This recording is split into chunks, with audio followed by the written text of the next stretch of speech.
अस्सलाम वालेकुम everyone, welcome back to our channel government jobs and test preparation. आज हम आपके साथ शेयर कर रहे हैं मोस्ट रिपीटेड पेडागोजी एमसीक्यूज़ जो कि पास्ट पेपर से लिए गए क्वेश्चंस हैं और ये रिपीटेड क्वेश्चंस हैं जो कि ईसीटी यानी कि आने वाली जॉब्स अर्ली चाइल्डहुड टीचर के लिए बहुत ही अहम क्वेश्चंस हैं। ईसीटी से रिलेटेड हमने कुछ वीडियोज़ अपलोड की हुई हैं पहले ही, जिसमें हमने आपके साथ ईसीटी का सिलेबस, ईसीटी का सैम्पल पेपर और इसके अलावा हमने आपके साथ एमसीक्यूज़ की वीडियोज़ भी शेयर की हुई हैं। इसके अलावा ईसीई की डिप्लोमा में जो भी सब्जेक्ट्स होते हैं हर एक सब्जेक्ट के रिलेटेड हम एमसीक्यूज़ की वीडियोस बनाकर अपलोड करेंगे अपने चैनल पे, जिसमें child psychology, curriculum, instruction, basic communication skills, assessment से related MCQs, mental health and hygiene से रिलेटेड एमसीक्यूज़, लाइफ स्किल से रिलेटेड एमसीक्यूज़ और जो भी सब्जेक्ट्स हैं ईसीई के, तो हम उन सब सब्जेक्ट्स के रिलेटेड एमसीक्यूज़ बनाकर अपलोड करते रहेंगे वीडियोज़। इसलिए हमारे चैनल से कनेक्टेड रहिएगा और अगर आपने अभी तक हमारे channel government jobs and test preparation को सब्सक्राइब नहीं किया तो लाजमी सब्सक्राइब कीजिएगा। चलिए स्टार्ट करते हैं। क्वेश्चन नंबर 1 है, education is the process in which knowledge and skills are transferred. Education यानी कि तालीम एक प्रोसेस है जिसमें नॉलेज और स्किल्स ट्रांसफ़र होती हैं।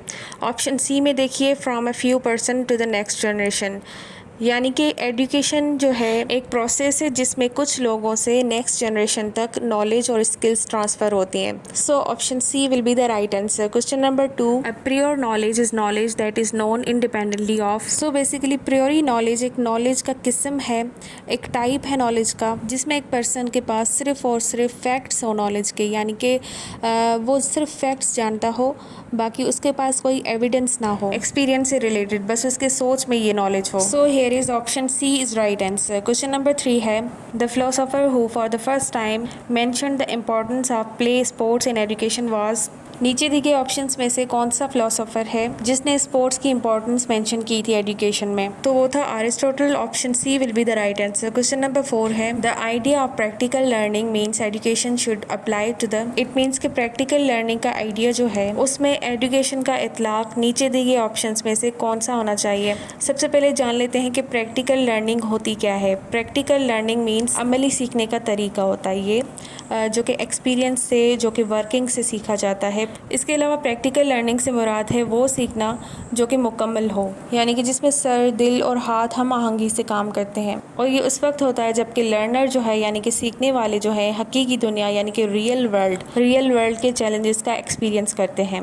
So here is option D will be the right answer, real world. Question number 5 है, the skill when students try to build abstract knowledge is called abstract knowledge. So what is abstract knowledge? As I already discuss about the abstract knowledge in previous videos. तो इसका मतलब है खुलासा देना या explain करना, यानी कि स्टूडेंट्स जब एब्स्ट्रैक्ट नॉलेज अपनी बिल्ड कर रहे होते हैं तो उसमें वो कैरेक्टराइजिंग कर रहे होते हैं। Option B will be the right answer. Characterising का मतलब है खुसूसियात। क्वेश्चन नंबर 6 है, an assessment used to determine a person's ability in a particular field of studies is called. इसका मतलब है कि वो असेसमेंट, वो तशखीस यानी कि वो चेक करना जो कि किसी पर्सन की एबिलिटी को चेक करता है किसी पर्टिकुलर फील्ड में, उसको हम क्या कहते हैं? तो उसको कहते हैं aptitude test. Option A will be the right answer. Question number 7 है, which act of teacher foster a sense of autonomy in the learning process. यानी कि टीचर का ऐसा कौन सा अमल है जो सीखने के अमल में यानी कि लर्निंग प्रोसेस में खुद मुख्तारी को फ़रोग देता है, तो वो है डेलीगेटर। इसका मतलब है नुमाइंदा। Option C will be the right answer, यानी कि वो बंदा जो कि अपनी रिस्पॉन्सिबिलिटी या कोई टास्क किसी और को सौंप दे कंप्लीट करने के लिए। Question number 8 is, a teacher is considered successful only if he. इसका मतलब है कि एक टीचर, एक उस्ताद को सक्सेसफुल कंसीडर किया जाता है अगर वो जेंटल हो और इजीली अप्रोचेबल हो, यानी कि स्टूडेंट्स को अगर कोई स्टडी से रिलेटेड बात समझ नहीं आ रही तो फ़ौरन ही वो टीचर उसकी हेल्प करे। सो here is option D is right answer. Question number 9 है, before accepting the teaching profession one must know. इसका मतलब है कि टीचिंग प्रोफेशन को एक्सेप्ट करने से पहले एक टीचर को क्या जानना ज़रूरी है। So look at option C, a future prospect of his profession, यानी कि उसके पेशे के मुस्तकबिल के इम्कानात। Option C is right answer. Question number 10, women are given preferences in teaching of primary children. औरतों को ज़्यादा प्रेफरेंसेस दी जाती हैं प्राइमरी के बच्चों को पढ़ाने के लिए। वो क्यों? Because she is emotionally understanding. Option A is right answer, क्योंकि वो इमोशनली अंडरस्टैंड करती है बच्चों को। क्वेश्चन नंबर 11 है the use of internet for students in their educational activities is in your opinion. इसका मतलब है कि स्टूडेंट्स का इंटरनेट का यूज़ जो है एजुकेशनल एक्टिविटीज़ के लिए, इसमें आपका क्या ओपिनियन हो सकता है। So here is option B will be the right answer, medium for good teaching, that means अच्छी तालीम देने का ज़रिया। Question number 12 The teaching approach in which students share knowledge with other students through a variety of structures is known as, यानी कि teaching का वो तरीका जिसमें एक स्टूडेंट्स दूसरे स्टूडेंट्स के साथ इल्म शेयर करते हैं यानी कि नॉलेज शेयर करते हैं, वो एक साख्त की किस्म के ज़रिए के तौर पर जाना जाता है।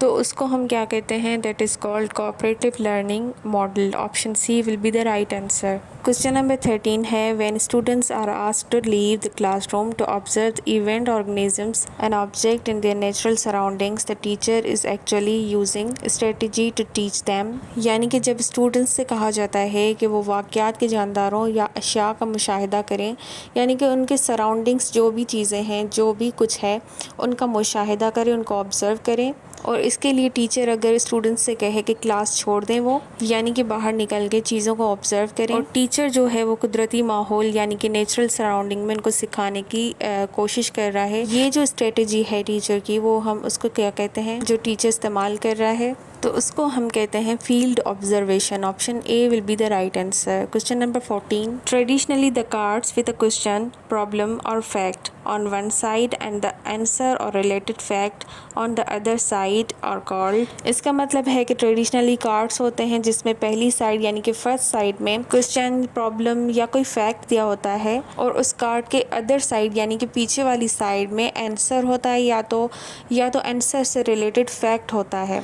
तो उसको हम क्या कहते हैं, that is called flash cards. Option C is correct answer. Question number 15 है discovery teaching is actually discovery teaching क्या होती है बेसिकली। सो डिस्कवरी लर्निंग एक मेथड है जिसको हम कंस्ट्रक्टिविस्ट थ्योरी कहते हैं, यानी कि तामीली नज़रिया, जो कि इस थॉट पर बेस्ड है, जो स्टूडेंट्स तजुर्बा करते हैं, एक्सपीरियंस करते हैं अपनी लाइफ में, जो भी वो पढ़ते हैं, इसके अलावा जो एक्सपीरियंस करते हैं, तो वो अपनी समझ और नॉलेज की तश्कील करते हैं। उसको हम कहते हैं constructivist approach. Option C is right answer. Question number 16 teacher reads aloud to the class to improve students. Teacher lesson को रीड कर रही है लाउडली, अलाउड पढ़ रही है वो, तो इससे वो स्टूडेंट्स में क्या इम्प्रूव करना चाह रही है, that is feelings about reading, pronunciation and comprehensions. Option D will be the right answer, all of the above. Question number 17 reading और looking at material quickly to gain an overview of the content is the reading technique is called। यानी कि material का जायज़ा हासिल करने के लिए material को तेज़ी से पढ़ना या देखना, इस टेक्निक को क्या कहा जाता है। So that is called skimming. Option B will be the right answer. Skimming means the action of reading something quickly so as to note only the important points. Question number 18 when instruction is person receiving instruction the process is known as. इसका मतलब है कि एक person receive कर रहा है instructions दूसरे person से, तो उनमें जो इंटरेक्शन है through learning point of view या teaching point of view, so हम उसको क्या कहते हैं, so that is called peer tutoring. Option C will be the right answer. Question number 19 the use of technology to enhance learning process is called in education. Technology के use को enhance करने के लिए एजुकेशन में जो learning process है हम उसको क्या कहते हैं, that is called ICT। Option B will be the right answer. ICT full form Information and Communications Technology। Question number 20 according to Emily the noblest work in education is to make। that means according to Emily के according noblest work यानी कि अजीम काम education में कौन सा है। Emily was a philosopher in education और उसके according रीजनिंग मैन जो है वो एक अजीम काम है एजुकेशन में। रीजनिंग मैन का मतलब है जो अपने काम में फोकस रखता हो, यानी कि टीचिंग में फोकस रखता हो और उसको स्टूडेंट्स के वर्क को एनालाइज करना आता हो। So here is B option is correct answer. So ये थे पेडागोजी के मोस्ट रिपीटेड MCQs जो कि हमने आपके साथ शेयर किए। अगर आपको वीडियो पसंद आई हो और कुछ इन्फॉर्मेटिव लगी हो, कुछ लर्न किया हो इस वीडियो से, तो लाइक और सब्सक्राइब करना ना भूलिएगा।